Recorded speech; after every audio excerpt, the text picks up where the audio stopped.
Hello, first grade families. I know some of you guys started picking up our packets today from Westwood.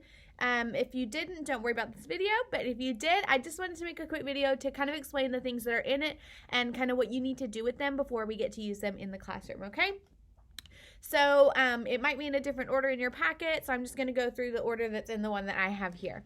All right, so one of the things you'll see is a My Dictionary, okay? And if you look through, it's just got a lot of commonly misspelled words, commonly used words, and then there are also blank lines for the kids to write words that they ask. So if they ever come to you and ask how to spell a word, maybe it's a family name, maybe it's someplace that you guys go, whatever they need, if you have to help them spell it, then have them pull out their dictionary and put it in here so they can practice using it when they need that word again. Okay, next up is probably the most popular thing, and it is the workbook. So this houses all of the worksheets that we've been putting on Seesaw, and some of you have been printing out, and some of you have been doing in a separate journal. So I included these so that you guys wouldn't have to do that anymore. And you'll just see this page in Seesaw, and you'll find it in the book. They're all numbered kind of there at the bottom. And they'll find it completed in here and then upload the picture that way. Just figured it'd be a little bit easier than you guys having to do it, print it, and all of that stuff. So the other thing that's great is that some of the pages for each lesson we may not cover. So if we've passed a lesson and they need some extra practice in there, they're welcome to go in and do anything that we have not already done together. All right, next up are the bright colors, orange and green. So these are the sight words that we have been using. So this is just what we give out here at Westwood, and I think Klein uses the same ones. So ours are just colored by the 9 weeks. So right now, these first 9 weeks is yellow, and the second 9, this is not yellow, orange. Okay, the first 9 weeks is orange, and the second 9 weeks is green. So they're based off week by week. So it says the week in the corner there. And what we usually do in the classroom is we cut them out and we put them on the word wall under each letter of the alphabet. People also will put them on little rings and go through them and practice the sight words. But I thought you guys might like to have some physical sight words with you, just like we have in the classroom. All right, so the next thing is kind of two things in one. So you'll see the My First Grade Helper, and it's in a plastic sleeve. It doesn't need to be in a plastic sleeve. I just wanted to include a plastic sleeve so that if you do not have a whiteboard, you can use this plastic sleeve as a whiteboard. And you'll just need to throw in like a piece of white paper in there so that the kids can write on it. You could also include like a piece of white paper that you've drawn like handwriting lines on, and then that way so they can use their dry erase marker on the plastic sleeve and it'll erase really nicely on there. But inside there is, right now, is the My First Grade Helper, which just gives them a little alphabet chart. It's got vowels, it's got consonants, it's got blends, colors, numbers, everything that they might need in writing, months of the year, everything. On the back, there's another word wall, all about print-rich environment. So we've got lots of print all over our classrooms. So this is just another way to get some more print in your homes. There's a 120s chart and other math concepts that will hit throughout the year as kind of like a little anchor chart for them to have. Okay. All right. So the next part is the last things of literacy, and then I'll jump into math. So the last thing for literacy is these little alphabet cards. The vowels are in red, the consonants are in blue, just like we've been doing in class. And the idea is that they need to be cut out. Here's my pile. They need to be cut out like this. Okay, and we will start to use these when we start to get into guided reading, okay? So we use plastic ones in the classroom, but we don't have enough to send home, so we found paper versions of them, and we'll use these to build words, manipulate words, and play around with words in guided reading. So if you can cut them out and keep them safe somewhere and ready for guided reading. All right, so that is it for literacy. Next up is the math manipulatives. So the first thing you'll see is what we're working on right now in math, which is base 10 blocks. So you've got 2 pages of base 10 blocks in there. There are no hundreds. We don't go up to hundreds yet, and really all we do is use 1. So I've given you tens rods.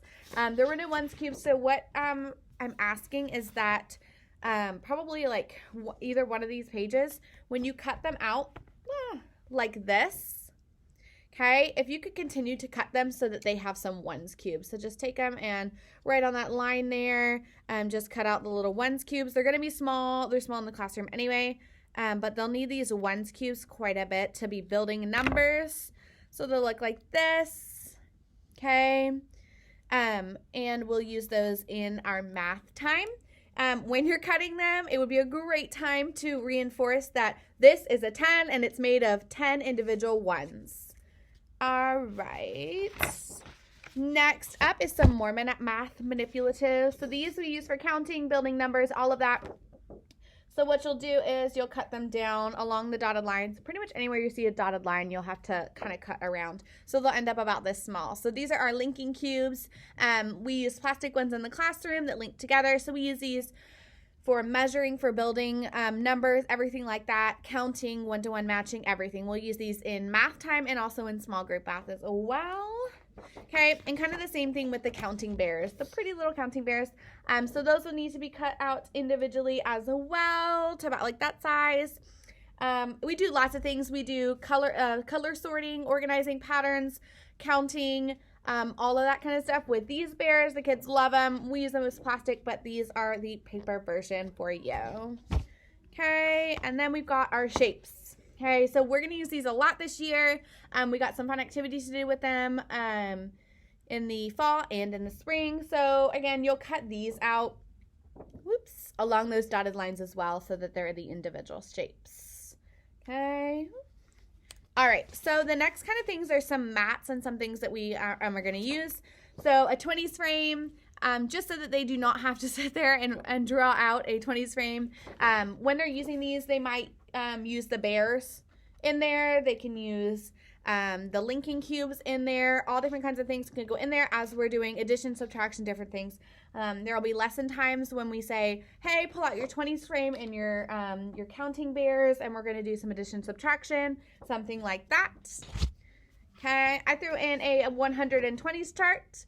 We'll start to use that. This will be great to throw into that plastic sleeve as we get to using it for addition, subtraction, and numbers, so that they'll be able to write on there and not dirty up the original copy.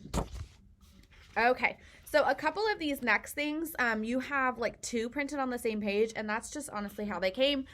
So now you have 2. You can put one in the car and practice. You can have one wherever. You can give one to a younger sibling. So this one, first one is our alphabet chart. Just helps with the initial sounds of all of these. It's a great chance to practice and a great chance for them to reference when we're in writing or phonics time. Okay, so this is a chart that we use a lot in guided reading. So we've got our reading strategies that we'll go over when we get into guided reading groups. But just to have them at home, you can cut these out, use one of them as a bookmark. That would be fun to help them as they're working.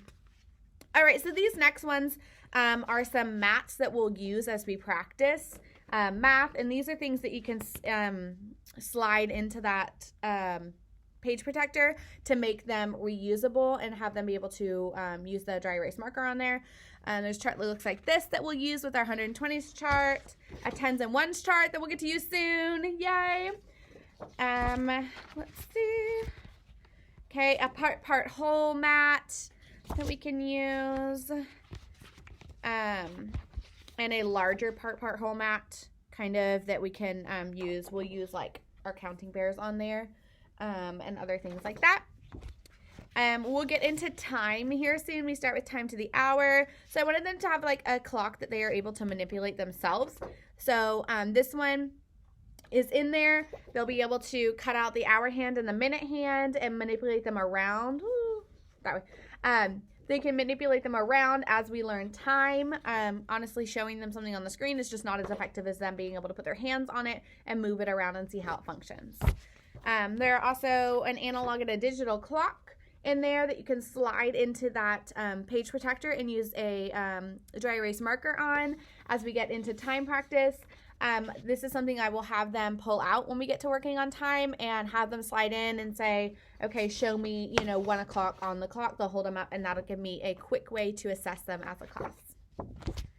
All right. I threw 2 spinners in there. They are spinners from 1 to 10. We use them in a lot of different things. They might have activities where they come up with their own addition and subtraction problems. It's also a great way to practice at home without having a worksheet or anything. And just have them create their own. You know, spin 2 numbers and add them together. Spin 2 numbers, subtract them. Spin 2 numbers, tell me which one's greater and less than. Okay, there's just like lots of great opportunities to use a spinner. So there's one in there from 1 to 10. All right, the last thing on here is our number lines, okay? And there's lots of number lines, and this is something that they can put into that sleeve again and use that dry erase marker on when we are doing addition, subtraction, anything like that. There's a number line to 20 and a number line to 10 in there as well. All right. So thank you so much for coming and picking up packets. If you have any questions at all, shoot me an email, shoot your teacher an email. Have a wonderful day, guys. Bye.